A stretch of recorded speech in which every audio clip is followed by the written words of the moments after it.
რამდენიმე წლის წინ, როდესაც უკრაინაში დაწყებული იყო ომი, უკრაინამ და მოლდოვამ გააკეთეს განაცხადი ევროკავშირში გაწევრიანების თაობაზე ჩვენ საქართველოს ხელისუფლების ახლა დე ფაქტო და მაშინ დე იურე ხელისუფლების მიმართ კრიტიკულად განწყობილი პირები, პოლიტიკური პარტიები, საზოგადოებრივი ჯგუფები, ინდივიდები, აქტიური მოქალაქეები, ჟურნალისტები, ექსპერტები, იმომხილველები, არასამთავრობო ორგანიზაციები და ასე შემდეგ განცხადებაზე წერდით, რომ საქართველოს უნდა მიუერთდეს ამ ორ ქვეყანას, შეუერთდეს ამ ორ ქვეყანას და საქართველომაც უნდა გააკეთოს განაცხადი დაწეროს განაცხადი ევროკავშირში გაწევრიანების შესახებ თაობაზე.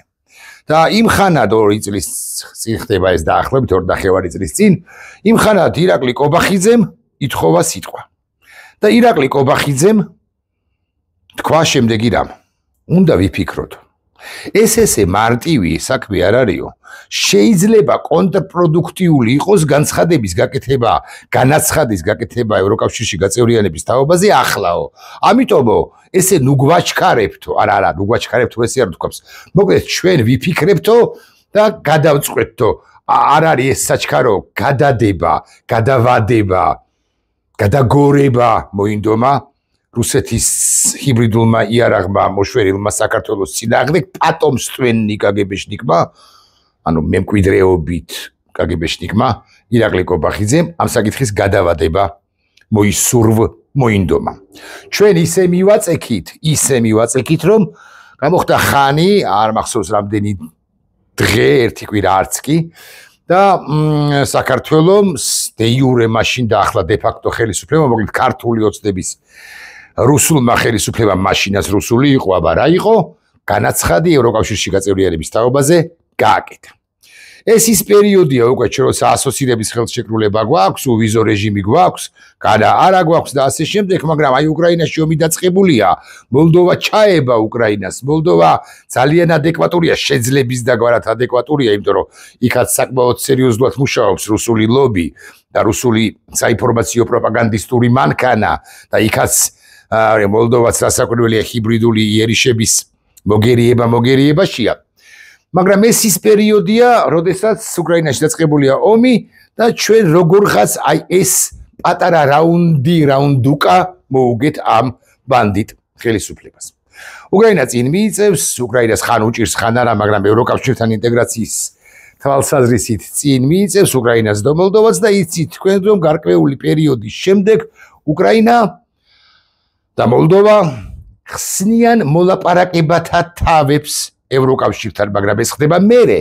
მანამდე ხდება კანდიდატი ქვეყნის სტატუსის მინიჭება ამ ორი ქვეყნისათვის და ჩვენ ჩამოვრჩით. ჩვენ უკვე აღარ გქონდა ბერკეტი, აღარც ძალა, მაგრამ აღარ გქონდა ბერკეტი ევროკავშირს ვერ ვავალადებულებდით, რომ მაშინ როცა უკრაინამ და მოლდოვამ მიიღეს კანდიდატი ქვეყნის სტატუსი, მას მაშინ მოეცა, სწორედ მაშინ მოეცა, მათთან ერთად მოეცა ჩვენთვის კანდიდატი ქვეყნის სტატუსი. გამოხდა ხანი, უკრაინა და მოლდოვა გახსნიან მოლაპარაკებათა თავებს და ღიად კიდევ ერთხელ ითქმება, რომ 2030 წელს ვინიც ის იქნება, ვინიც ის კი არა, დანამდვილებით შეგვიძლია ვთქვათ, რომ 2030 წელი იქნება ევროკავშირის გაფართოების ალბათ ბოლო, აი ჯგუფური გაფართოების, ჯგუფურად თუ ჯგუფით გაფართოების ბოლო წელიწადი და ლისაბონიდან ვიდრე თბილისამდე ეს შოლცის სიტყვებია, თუ მაკრონის შოლცის და ახლა უკვე როდესაც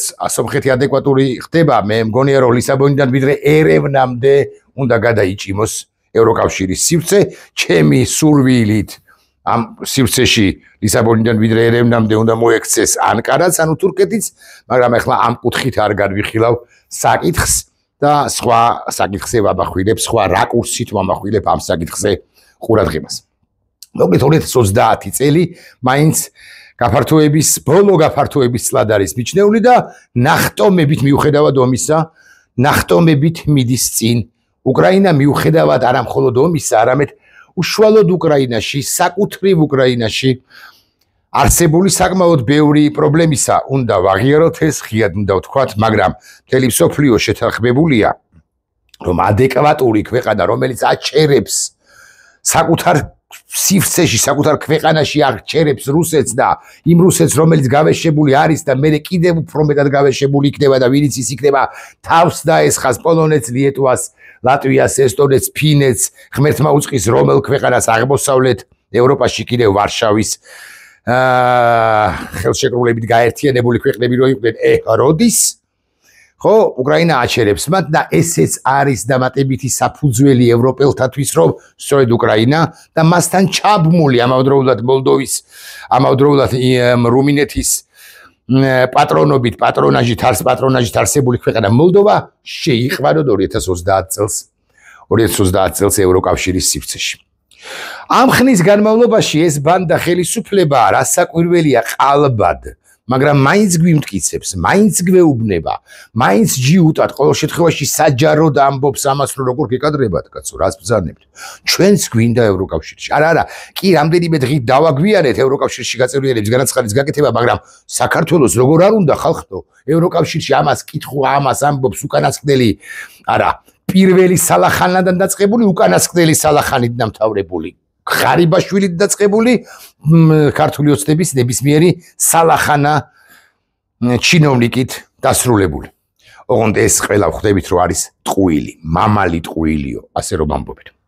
ჩვენ ვერ მივიღეთ გაწევრიანების თავები არ გაიხსნათ ჩვენთვის, საბოქმედო გეგმა თუ გნებავთ ასე ვიტყვი, საბოქმედო პროგრამა თუ გნებავთ ასე ვიტყვი და ჩვენ ისევ ნაბიჯნახევრით ერთი კი არა, ნაბიჯნახევრით ჩამოვშით ხსენებულ ორ ქვეყანას, კი, ხელმოღერებით ლაპარაკობს ირაკლი კობახიძე დღესაც, რომ ჩვენ ვუსწრებთ უკრაინა მოლდოვას ამა და ამ რეფორმის თუ ამა და ამ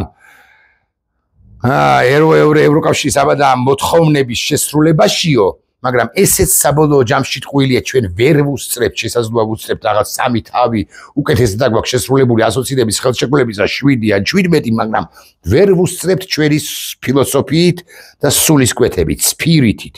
ჩვენ არ ვართ ევროკავშირისკენ მიმავალი ქვეყანა, უფრო სწორად ხელისუფლება წოდებული ბანდა არ არის, თორე საზოგადოებაში იცით თქვენ, რომ 80-84%-ია ჯერაც ამ ხელა პროპაგანდის მიუხედავად, ჯერაც არის 80-84% მომხრე საზოგადოებაში არის ევროკავშირში საქართველოს გაწევრიანების.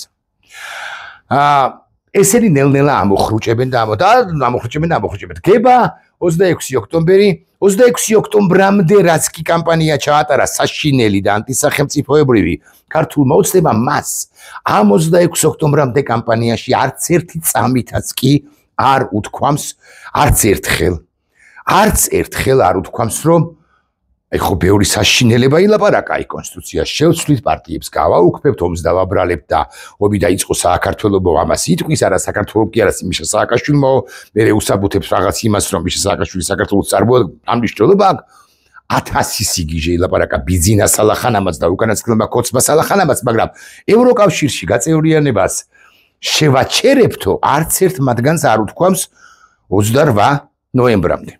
ანუ არჩევნები 1.100.000 მაგაცმა ხო არ მისცა ხმა, მაგრამ რამდენმაც მისცა. და მოდი ერთ წამს დავუჯეროთ, რომ 1.100.000-მა ესეთი მაღალი ნდობა აქვს, ხო? 1.100.000 კაცს არ მიუცია ხმა იმისთვის, რომ ამათ ევროკავშირში გაწევრიანება შეეჩერებინათ. აქედან გამომდინარე, 2024 წლის 28 ნოემბერს გაკეთებული განცხადება სალახანათა შეფის, რუსეთის ჰიბრიდული იარაღის, ბანდიტი ირაკლი კობახიძის მიერ იმის თაობაზე, რომ საქართველოს დროებით აჩერებს ევროკავშირში გაწევრიანებას და მოლაპარაკებებს ევროკავშირთან, მოგასმენთ ამ განცხადებას პრაქტიკულად თავიდან ბოლომდე, აქედან გამომდინარე, მე ამას ვამბობ სრული პასუხისმგებლობით, ჩემ მოსაზრებას ვამბობ სრული პასუხისმგებლობით და მე იმედი მაქვს, რომ ბევრი თქვენგანი ამყვება და იზიარებს ამ მოსაზრებას, ეს არის სახელმწიფო გადატრიალება.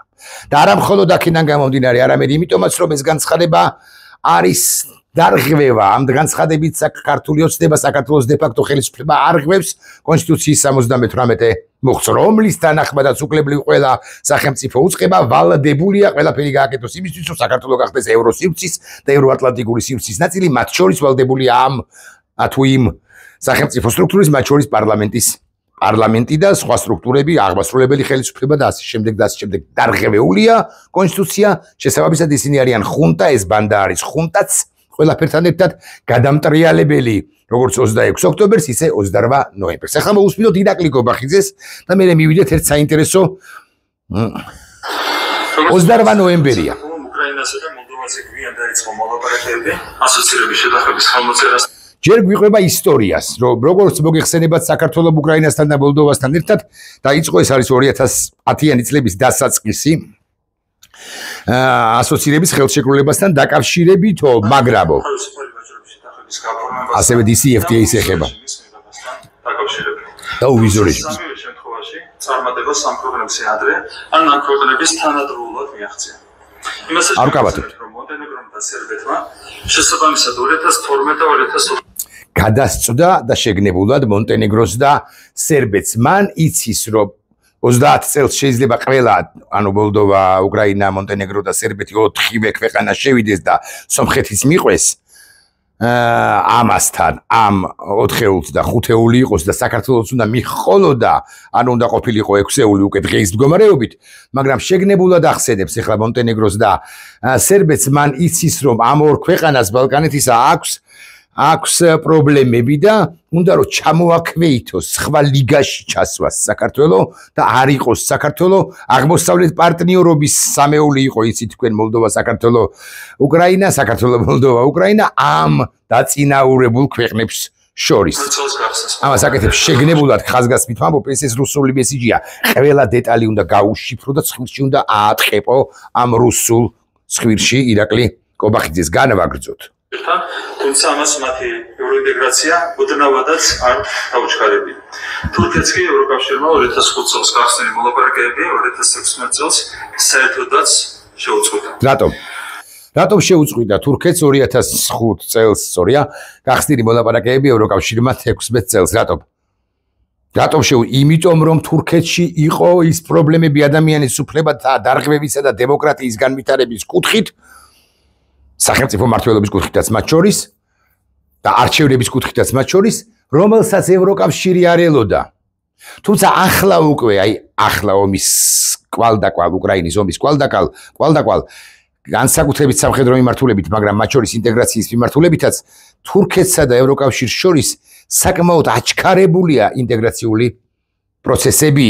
ერდოღანი, რომელიც ესეთია მძიმე კაცია, უდაოდ ხო, ითხოვს იხვეწება არასწორია, მაგრამ ამბობს, რომ მე უნდა ვიყო ევროპის უსაფრთხოების ნაწილი. ეს უნდა შეიგნოთ და ევროპელები მიდიან იმ დასკვნამდე, რომ თურქეთის გარეშე ევროპის უსაფრთხოება როგორც ასეთი ძნელად თუ იქნება უზრუნველყოფილი, გარანტირებული.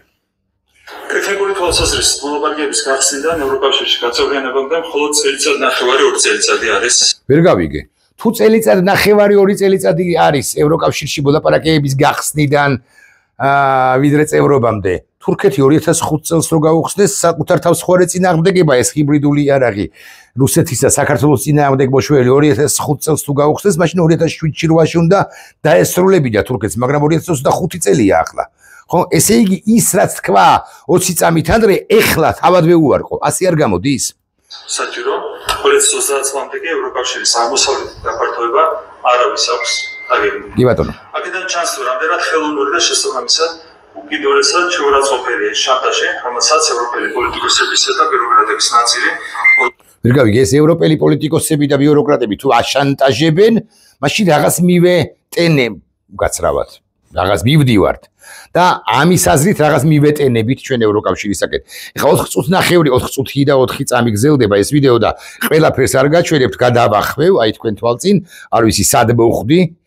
ზოგადად ევროკავშირში შესვლას, არამედ ევროკავშირში ღირსეულად გაწევრიანებას გამართული დემოკრატიული სისტემითა და ძლიერი ეკონომიკით.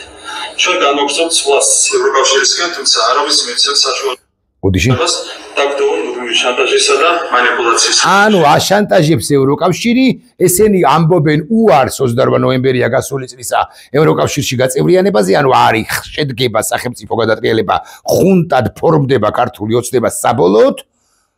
ოღონდ თავად ამბობენ, რომ თავად აგრძელებენ სვლას ევროკავშირისაკენ ყოველგვარი გრანტების, დახმარებების, რეკომენდაციების და ასე შემდეგ. გარეშე 28 წლამდე აჩერებენ რეალურად კი ასრულებენ მოლაპარაკებებს სამუდამოდ ევროკავშირთან და 28 წლისთვის იქნება გახსნიან მოლაპარაკებებს ისევ და 30 წლისთვის იქნებიან მზადყოფები. მე ხო ამ ყველაფრის არ ვჯერა. ჩვენ ხომ ამ ყველაფრის არ გვჯერა. ჩვენ ხო ვიცით რომ ეს არის ტყუილი, არსებითი ტყუილი. მაგრამ ქართული ოცნების ამორჩეველთა გარკვეულ ნაწილს ჯერაც მიაჩნია რომ რაღაცა ალფეხზე დგომას გვავალდებულებდა ევროკავშირი, Deep State-ი ევროკავშირიდან ჩვენ ომში ჩართვისკენაც კი გვიბიძგებდა, რადგან ევროკავშირი პაპუაშვილი როგორც ამბობს არის ახალი ტიპის საბჭოთა კავშირი და ევროპარლამენტი არის საბჭოთა კავშირის უზენაესი კი არა უმაღლესი საბჭო და ევროპარლამენტარები არიან საბჭოთა ბოლშევიკი კომუნისტი დეპუტატები, აქედან გამომდინარე ჩვენ მართლაც აღარ გვინდა დროებით მაინც ევროკავშირში. ასე არ ამბობს პაპუაშვილი? არა, უბრალოდ აღარ გვინდა ევროკავშირში ამას არ ამბობს, მაგრამ იმათ კი ასე ლანძღავს იხვეწებიან ამერიკელები და ევროპელები. ევედრებიან, ნუ გლანძღავთ მაინც. Deep States ნუ გვეძახით. ნუ გვეუბნებით რომ ჩვენ გვინდა თქვენი ომში ჩართვა ეს მასში, როდესაც დახმარებაზე გიგზავნით და საქართველოს სახელმწიფოს ფუნდამენტი მანერვიულებენ ხოლმე, ხო? საქართველოს გადაარჩინა სწორედ გერმანიამაც მათ შორის. საფრანგეთმა მათ შორის.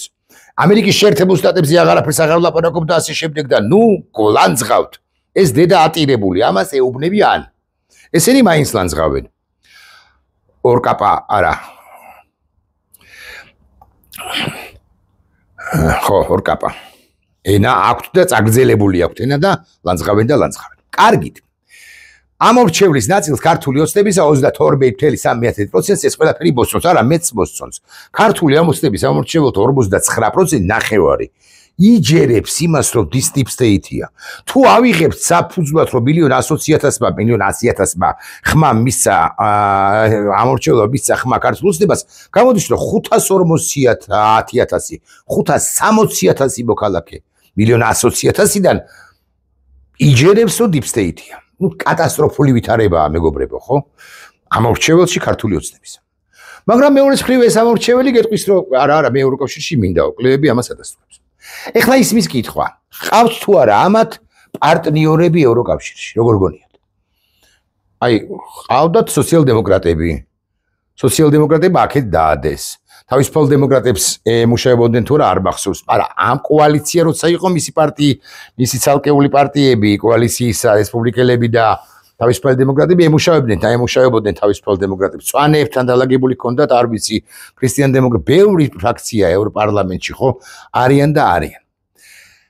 ყავთ თუ არა პარტნიორები? არ ყავთ. არანაირი პარტნიორი არ ყავთ. ყავთ ერთადერთი სახელმწიფო სახით უნგრეთი და სლოვაკეთი შეიძლება მაინც ასე ვიტყვი, რომლებიც ხო ეს ორბანიც ხო ის არის რა, კობახიძეა შუაგულ ევროპაში ტროას ცხენია, ხო? მაგრამ ყავთ მეთქი, არ ყავთ, მაგრამ ყავთ მეთქი და ეს ამ ხარდამჭერ. რატომ მიუძრალდა მათ და დიდი წმენდა წამოიწყო? როდიში ირაკლი კრაველიძის შენგენაც ვარ ერთ წუთს ჩავუწიოთ ცოტა და ჩავიდეთ როგორმე ინფორმაციამდე. ჩავა ამასობაში და მე გეტყვით რომ ხავთ ამათ პარტნიორი 26 დეპუტატი ყავს მათ პარტნიორს და ამ პარტნიორს ქვია ESN, ანუ სუვერენულ ერთა ევროპა. ევროპარლამენტის პარლამენტართა ჯგუფი. პოლიტიკური ჯგუფი. მხარდამჭერი არის უფრო პარტნიორი შეიძლება ხმამაღლა თქვამია, რომელიც ქართული ოცნების მხარდამჭერია ყველაფერში პრაქტიკულად. ანუ სადაც კი გაправება შეიძლება ირაკლი კობახიძის ამის 26 არ მეშლება 25 უკაცრავად 25 დეპუტატი გამოდის და ირაკლი კობახიძე beautiful, აი როგორ არ ჩართო ომში. აიო, ეგენი არიან რა ვინც არიან რო ქართველებიო, მთელი ევროპაო მაგათო ომში ჩართვას ცდილობსო და ესენიო კიდე მაგრად ადგენ რომ იმედი დღე და ღამე არ ვიცი, მაგრამ დღის განმავლობაში 6 საათი ამ ტიპების ეხლა უღარ მომაძებლინებ დღესაც არის. ამ ჯგუფის პოლიტიკოსების და ევროპარლამენტარების პიარით არის დაკავებული, არ მახსოვს აგვარი რომელი მათგანი დამნიშნულობა აქვს, მოკლედ ისა ყველაზე პატარა ჯგუფია. აი იმან თქვა და ასახელებენ ვიღაც, აი 37 ხარისხოვან ევროპარლამენტარს ბოდიში მათთან ასაკვირველი. ხო და ეს ევროპარლამენტის რეზოლუცია უნდა მიიღონ დღეს შევიდა შესწორებები და ხვალ კენჭი უნდა უყარონ საქართველოსთან შეარსებულ მდგომარეობას. და იქ უამრავი საკითხია, სანქციების საკითხი, უნდა იყოს რაღაც კაცრი განცხადებები, რომ საქართველო მიდის, აი ხომ წაგიკითხავთ, მოდი ეს დავსკრინოთ, რომ არ დაგვავიწყეს, რომ მე ჩავხედოთ, ხო? და აი შევიდეთ თამარა რუსუბიძესთან. ხანდახან თანუსო, და თამარა რუსუბიძე წერს. ესე იგი ევროპარლამენტში საქართველოს დებატებია, ხვალ კი ყენჭი ეყრება ანგარის 32 პუნქტი იქნება დოკუმენტში, რომელიც პარლამენტის ვებგვერდზეა ჩემი აზრით, წერს თამარა, ყველაზე ლაკონურად ეს ჩანაწერი ასახავს ქვეყანაში დღეს არსებულ ვითარებას ბჭყალი გაიხსნა. აღნიშნავს ევროპარლამენტარი, რომ საქართველოს ევროკავშირში ინტეგრაციის პროცესი ფაქტობრივად შეჩერებულია. სწუხან ამაზე. გამომდინარე ქვეყანაში მიმდინარე დემოკრატიული უკუსლიდან და 2024 წლის ოქტომბერში გამართული გაყალბებული საპარლამენტო არჩევნებიდან გაყალბდაო და საშინელებაო და შეჩერებულიაო ფაქტობრივად ეს მდგომარეობაო ვეღარ მიდისო ეს ქვეყანაო. თუმცა ყობახიძე იქადნებოდა რომ 30 წლისთვის ჩვენ ყველაზე მომზადებულები ვიქნებით ჩვენ ისიც რას ამბობს კიდე იმ განცხადებაში 28 ნოემბრიცა რომ ამით ევროკავშირის რეპუტაციას გადავარჩინთო ჩვენ თუ შევაჩერებთ ეხლა რუსული მესიჯი თავიდან ბოლომდე. რაც ცხადად მიანიშნებს ავტორიტარული რეჟიმისკენ გადამწყვეტ შემოbrunებაზე, ამას მოხდა სახელმწიფო ინსტიტუტებისა და დემოკრატიული ბერკეტების არალეგიტიმური მიტაცება, ასევე ანტიდემოკრატიული კანონმდებლობის მთელი სერიის მიღება, რაც ეწინააღმდეგება და აი ამ რეზოლუციას მიიღებენ ევროპარლამენტში. ახლა რას აპირებს? დავუბრუნდეთ იმ პოლიტიკურ ჯგუფს, ხო დავსკრინეთ მეგობრებო, ხო არ მოვიტყუე. ნამდვილად დავსკრინე, შევდივარ სკრინშოტებში. სკრინშოტებში არის, ბოდიში აი ესეთი რაღაც. ესე იგი ეს არის ESN. სუვერენულ ერთა ევროპის 25 კაციანი ჯგუფი, რომელიც აკეთებს შემდეგ რაღაცას. რეზოლუცია ხო თავისთავად ძიმეა. ოღონდ ესენი ხო ქართული ოცნების მხარდამჭერები არიან. ქართული ოცნება ხო ფორმალურად გვეუბნება ჩვენ ირაკლი ყობახიძის სახით ევროკავშირში მივდივართ 28 წლამდე გადავდეთო. უბრალოდო და ამით ევროკავშირის რეპუტაციას გადავარჩინეთო და ჩვენ ყველაზე კარგი ქვეყანა ვიქნებით 28 წლისთვის და ახლაც ვართ, მაგრამ მე ნახეთ როგორი ქვეყანა ვიქნებითო ცალფეხზე ვერ ვიქნებით, ორ ფეხზე უნდა ვიაროთ. ხო, ამას ამბობს. ხო და ამათი პარტნიორი არის ეს ESN ვღეჭავ, რომელიც დავკითხულობ. რომელმაც შეიტანა აქვს პროცესად ინიცირებული შესწორება ევროპარლამენტის რეზოლუციაში და გამაგრდით, დასხედით, წყალი მოიმარაგეთ, თმები ვისაც აგაქვთ, იმედი მაქვს შეგრჩებათ. ევროპარლამენტი უნდა შეეწინააღმდეგოს საქართველოს გაწევრიანებას ევროკავშირში. პოლიტიკური პარტნიორები ქართული ოცნებისა, რომელთანაც ყოველდღე აქვთ ურთიერთობა ამათ ორბანის გარეშე, ორბანის გავლით ორბანის გარეშე, ისინი ამბობენ ღიად, რომ საქართველო არ უნდა გაწევრიანდეს ევროკავშირში. კარგად ავხსენი? ეხლა მეკითხვა მაქვს, ქართული ოცნების იმამორჩევლისათვის, ვის იმამორჩეველთან, რომელსაც სჯერა, რომ ესენი ჯერაც მიდიან ევროკავშირში. უბრალოდ ამ ტურბულენციაში რაღაც ლავირებები უწევთ, რა ჭკვიანია ბიძინა ივანიშვილი, ისე მაგას რა ვუთხარი ხვითოა და სალახანა. ეხლა მე გეკითხებით, მიდიან თუ არა ესენი ევროკავშირში და თუ მიდიან, ყოველდღე რო ურთიერთობა აქვთ ამ ESN-თან, ამ პოლიტიკურ ჯგუფთან 25 კაციანთან ევროპარლამენტში რა ვერ დარეკა ირაკლი ყობახიძემ და რა ვერ უთხრა რომ გემუდარებით. ამას მაინც ნუ გვიზამთ. ჩვენ მართლა გვინდა ევროკავშირში? არა, ამათმა უკარდახეს რეალურად. ESN სუფეხებზე არ კიდია ეხლა საქართველოს გაწევრიანდება თუ არა ევროკავშირში, რატო უნდა დაუპირისპირდეს დანარჩენ 400 რაღაცა დეპუტატს იმის გამო, რომ იმის რაღაც საქართველოს საკითხის გამო, არა, ამათმა არა მარტო უთხრეს, არამედ სწხოვეს, არამედ ჩააწერინეს ესეთი შესწორება შეიტანა ევროპარლამენტის რეზოლუციაშიო. ეს უთხრა ყობახიძემ. ხოლო ყობახიძეს უთხრა ბიძინამ და ბიძინას უთხრა ნაჩალნიკმა FSB-დან, რომელიც მას ემუშავება. ძალიან ცხელა დღეს. ძალიან.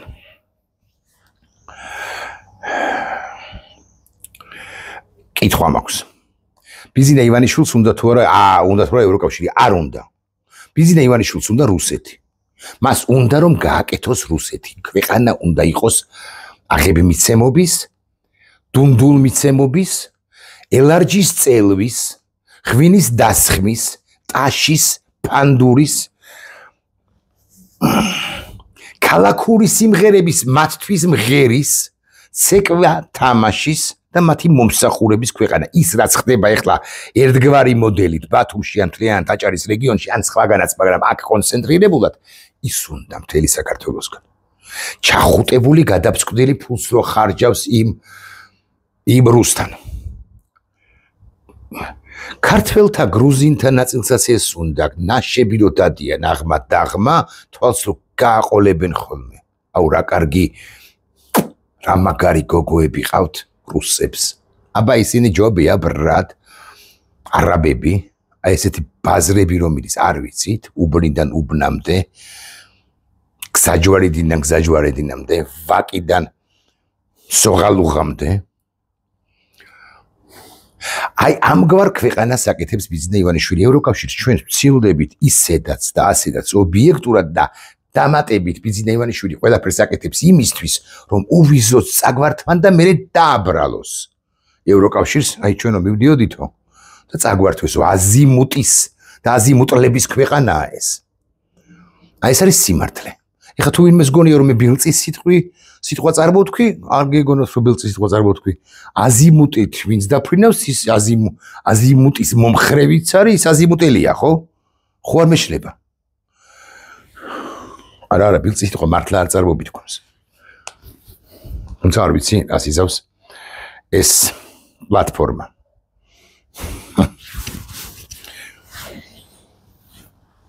ცხელა 52 წლისა ვარ. უნდა 48 ვაყიდე წელიწადი ალბათ ვერ გავკაჩავდი. რამდენიც გავკაჩავ. 1 2 3 12 17 14 არ ვიცი. იმდენი თავიდან ბოლომდე ვიწყებ და განავაგრძობ თქვენს ხილებას და სიმართლის თქმას თქვენზე რუსებო, ქართულგვარიანო რუსებო. სერგო ორჯონიკიძის მსგავსად ქართულგვარიანო რუსებო. სალახანებო ივანიშვილიდან დაწყებული უკანასკნელი 20 ქოცით დამთავრებული.